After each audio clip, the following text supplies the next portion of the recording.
السلام علیکم۔ میں آپ سب دوستوں کو بلیک ہول میں خوش آمدید کہتا ہوں۔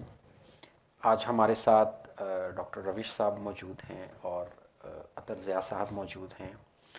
آج دوستوں کو بلانے کا، دعوت دینے کا مقصد یہ تھا کہ ہم کچھ صوفی شعراء جو ہیں ان کے اوپر بات کریں، اور حال میں ہی ایک کتاب سید شبیر احمد صاحب کی مکتب عشق کے نام سے پبلش ہوئی ہے، جس کے اندر کلاسیکل شعراء کے ساتھ ساتھ انہوں نے موجودہ دور کی شعراء کرام کے بارے میں بہت اچھی جو ہے وہ ریسرچ کی ہے، اور ان کے کلام کی کچھ پنکھڑیاں جو ہیں وہ شامل کی ہیں۔ اس پر بات کرنے سے پہلے میں ڈاکٹر صاحب سے کا شکریہ ادا کرنا چاہتا ہوں کہ ڈاکٹر صاحب آپ تشریف لائے۔ آپ مصروف تھے مجھے معلوم ہے، لیکن آپ نے ہمیں وقت عنایت فرمایا، بہت شکریہ آپ کا، تھینک یو۔ اور ساتھ ساتھ ضیاء آپ کا بھی بہت مہربانی۔ ڈاکٹر صاحب ہمیں بتائیں کہ یہ صوفیزم کیا ہے، اور کیا صوفیزم اور تصوف میں کوئی فرق ہے؟ بہت شکریہ۔ ایک تو بلیک ہول کا اس حوالے سے بھی شکریہ کہ یہاں پر آرٹ کو ایک خاص جگہ دی جاتی ہے، جی بالکل۔ اور آرٹ کی جو شکل آج ہم یہاں پر پیش کرنے جا رہے ہیں اس کا تعلق چونکہ صوفیانہ کلام سے ہے، تصوف سے ہے، تو تصوف جو ہے اس پر بات کرنے کا شاید اس طرح موقع نہ ملتا، لیکن یہ ہے کہ آج اس صوفیانہ کلام نے ہمیں موقع دیا کہ ہم اس معاملے کو، فکری مسئلے کو سمجھنے کی کوشش کر سکیں۔ ایک تو یہ ہے کہ تصوف ایک ایسا فکری رویہ ہے جو مذہب کے پیرلل، اس کے متوازی ایک ایسی مابعد طبیعت کی تشکیل کرتا ہے جو اپنی خاص سوشیولوجی رکھتی ہے، خاص اپنا ایک ہیومن بیہیویئر رکھتی ہے۔ اس کا جو بنیادی مرکز ہے وہ خود ہندوستان کی سرزمین ہے، اور یہ ایک ویدک نظریہ ہے جسے ہم وحدت الوجود بھی کہتے ہیں، ہماؤس بھی کہتے ہیں۔ صحیح۔ اور یہ نظریہ یہاں سے یونان گیا، اور جس عہد میں یہ یونان گیا ہے اس عہد میں وہاں پر فیثاغورس اور اس جیسے لوگ تھے۔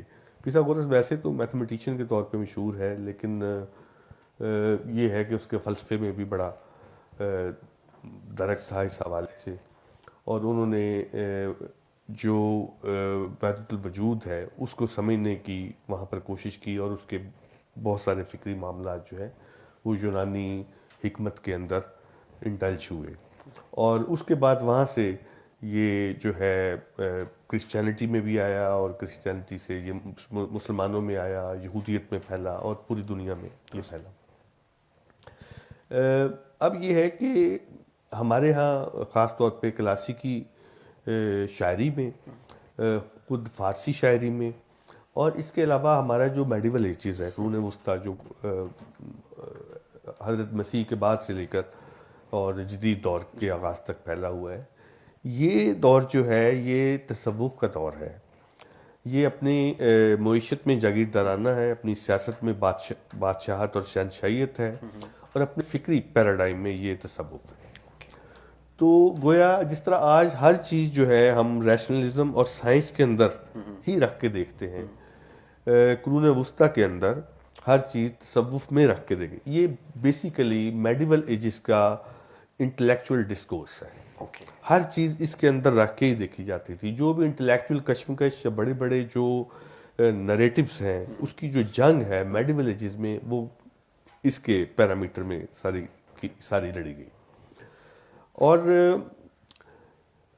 آپ جانتے ہیں کہ یہ مذہب کے متوازی ایک فکر ہے، اور مذہب جو ہے وہ ہمہ اوس کے ساتھ چونکہ کھڑا ہوا ہے، اور یہ اپنی ایک شریعت کو کے ذریعے سے ایک طاقت کے ساتھ اور طاقت کے مرکز کے ساتھ جڑتا ہے، لہٰذا یہ اپنا ایک اتحاد جو ہے یہ ریاست کے ساتھ کرتا ہے، اور ریاست، قانون، شریعت، بادشاہت، یہ جو سارے کا سارا ہے، تو اس سے جو بھی پالیٹکس اور یا سوشیو پالیٹکس سامنے آتی ہے، اس کی جو رویے سامنے آتے ہیں، اس کے متوازی جو ہے جو ہمارے ہاں جو ڈسکورس سامنے آیا وہ تصوف کا تھا، اور جس میں بنیادی طور پر میں یہ سمجھتا ہوں کہ جب ہندوستان قبائلی زندگی سے نکل کر بڑی نیشنل، بڑی سلطنتوں اور بڑی امپائرز کی طرف جا رہا تھا، تو اسے ایک بڑے نظریے کی ضرورت تھی، کیونکہ قبائل جو تھے وہ بہت کم قبائل تھے جن کی ایک دوسرے کے ساتھ تعلقات تھے، لیکن قبائل سے جب بڑے امپائرز کے اندر ڈھلنا شروع ہوتے ہیں تو قبائل ملتے ہیں، زبانیں ملتی ہیں، جو سب کلچرز ہیں وہ ملنے شروع ہوتے ہیں، اور بڑی تہذیب کا دھارا بننا شروع ہوتا ہے۔ اس کے لیے ایک بڑے نظریے کی ضرورت ہوتی ہے، اور وہ بڑا نظریہ وہ ہوتا ہے جو ہیومنزم پر کھڑا ہو، جو چھوٹے ڈفرینسز ہیں، چاہے وہ لینگویج کے ہوں، چاہے وہ رنگ کے ہوں، چاہے وہ فرقے اور مذہب کے ہوں، چاہے وہ زمین کے ہوں، اس کو مٹا کر اس کی ایک بڑی شکل کو ترتیب دیتا ہے۔ تو ہماؤس جو ہے یا وحدت الوجود جو ہے وہ دراصل ایسے ہی تاریخی پروسیس میں سامنے آیا، لہٰذا اس کی جو بڑی ہائٹ ہے وہ ہمیں مغل عہد میں اس کی نظر آتی ہے۔ مغل عہد یا مسلمانوں کی ہندوستان آمد سے پہلے اس کی ایک تشکیل یہاں پر شروع ہو گئی تھی، اور جس کو ہم بھکتی تحریک کہتے ہیں۔ بھکتی تحریک کا جو پس منظر ہے وہ تشکیل پانا شروع ہو گیا تھا، اور اسی میں پھر جب مسلمان آئے تو اس کا حصہ بنے، اور جب ایک مغل امپائر تشکیل پائی جو کابل سے لے کر اور راس کماری اور چٹاگانگ تک پھیلی ہوئی تھی، تو اس میں ظاہر ہے کہ آپ دیکھ لیجئے کہ ایک بڑی سویلائزیشن، اس میں اتنے کلچر، اتنی زبانیں، اتنے رنگ، اتنی نسلیں، تو اس کے لیے جو بنیادی جو نظریہ تھا وہ یہ تصوف کے وحدت الوجود کا تھا، اور اس کا عروج جو ہے وہ مغل عہد ہی بنتا ہے، اور یہاں سے یہ پوری دنیا میں پھیلنا شروع ہوا۔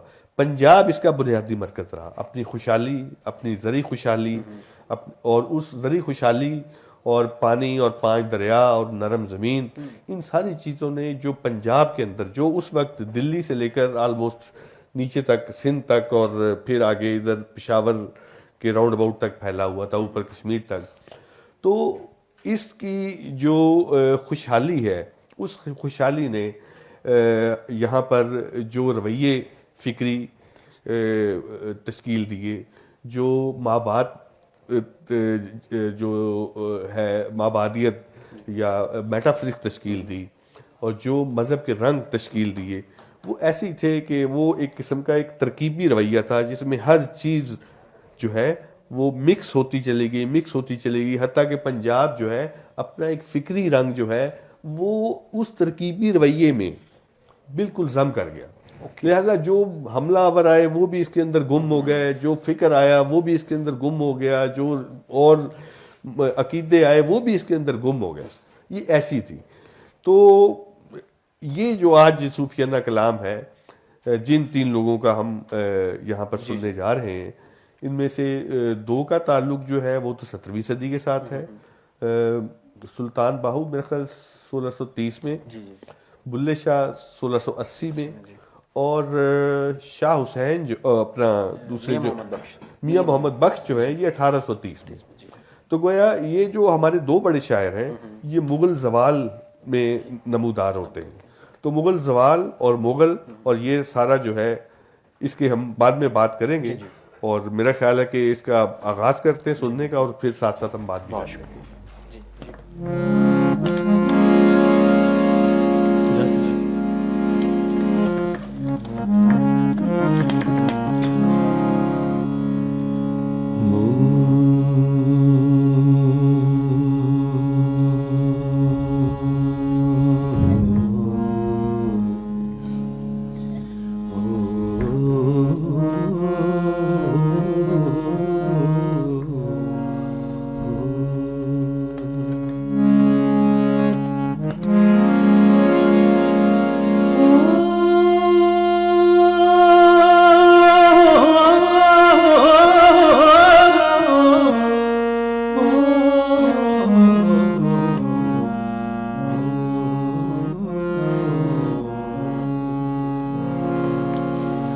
ਕਰ ਕੱਤਣ ਵੱਲ ਧਿਆਨ ਕੁੜੇ ਨੀ ਕਰ, ਕੱਤਣ ਵੱਲ ਧਿਆਨ ਕੁੜੇ ਨੀ ਕਰ, ਕੱਤਣ ਵੱਲ ਧਿਆਨ ਕੁੜੇ ਨੀ ਕਰ, ਕੱਤਣ ਵੱਲ ਧਿਆਨ ਕੁੜੇ।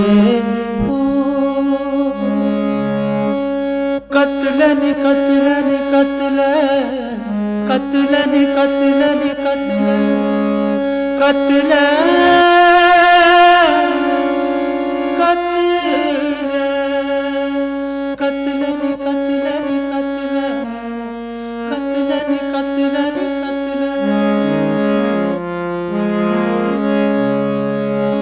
ਕਰ ਮਾਣ ਨਾ ਹੁਸਨ ਜਵਾਨੀ ਦਾ, ਪਰਦੇਸ ਰਹਿਣਾ ਸਲਾਨੀ ਦਾ।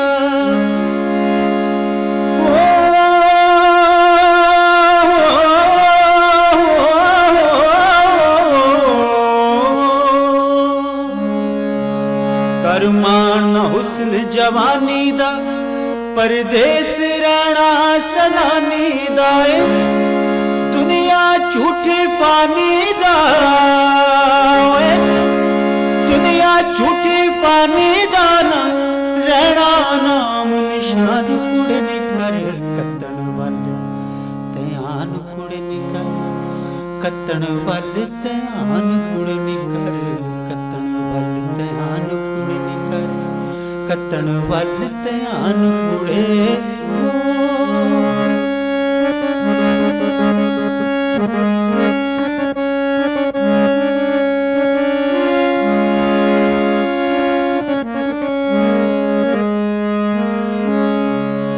ਤੂੰ ਸਦਾ ਨਾ ਪੇਕੇ ਰਹਿਣਾ, ਨਾ ਪਾਸ ਸੰਭੜੀ ਦੇ ਬਹਿਣਾ ਏ।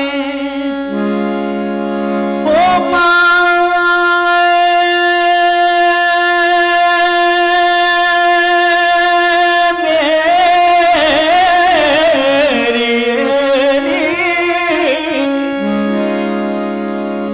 ਸਦਾ ਨਾ ਪੇਕੇ ਰਹਿਣਾ ਏ, ਨਾ ਪਾਸ ਸੰਭੜੀ ਦੇ ਬਹਿਣਾ ਏ। ਭਾ ਨਿਤ ਵਛੋੜਾ ਸਹਿਣਾ ਏ, ਓ ਵਾ ਨਿਤ ਵਛੋੜਾ ਸਹਿਣਾ ਏ। ਬਸ ਪੈਸੇ ਸੱਸ ਨਨਾਣ ਕੁੜੇ ਨੀ ਕਰੇ, ਕੱਤਣ ਵੱਲ ਧਿਆਨ ਕੁੜੇ ਨੀ ਕਰ, ਕੱਤਣ ਵੱਲ ਧਿਆਨ ਕੁੜੇ ਨੀ ਕਰ, ਕੱਤਣ ਵੱਲ ਧਿਆਨ ਕੁੜੇ ਨੀ ਕਰ, ਕੱਤਣ ਵੱਲ ਧਿਆਨ ਕੁੜੇ। ਕਤਲਨ ਕਤਲਨ ਕਤਲੇ, ਕਤਲਨ ਕਤਲਨ ਕਤਲੇ।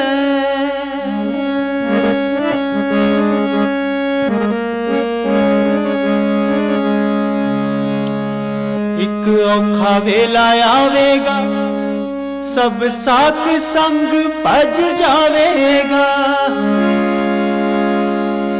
ਹਾੜਾ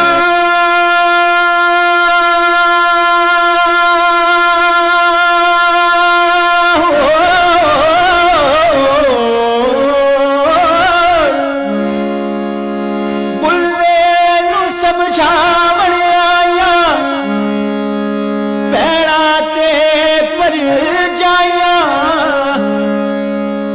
ਛੱਡ ਬੁਲਿਆ ਓਏ ਛੱਡ ਬੁਲਿਆ,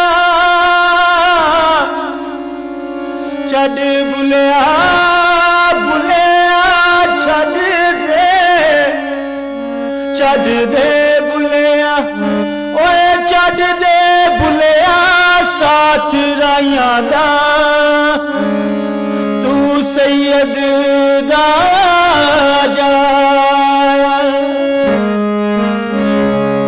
ਇੱਕ ਔਖਾ ਵੇਲਾ ਆਵੇਗਾ, ਸਭ ਸਾਕ ਸੰਗ ਭਜ ਜਾਵੇਗਾ। ਕਰ ਮਦਦ ਪਾਰ ਲੰਘਾਵੇਗਾ, ਕਰ ਮਦਦ ਪਾਰ ਲੰਘਾਵੇਗਾ। ਬੁੱਲੇ ਦਾ ਸੰਤਾਨ ਕੁੜੇ ਨੀ ਕਰ, ਕੱਤਣ ਵੱਲ ਧਿਆਨ ਕੁੜੇ ਨੀ ਕਰ, ਕੱਤਣ ਵੱਲ ਧਿਆਨ ਕੁੜੇ ਨੀ ਕਰ, ਕੱਤਣ ਵੱਲ ਧਿਆਨ ਕੁੜੇ ਨੀ ਕਰ, ਕੱਤਣ ਵੱਲ ਧਿਆਨ ਕੁੜੇ।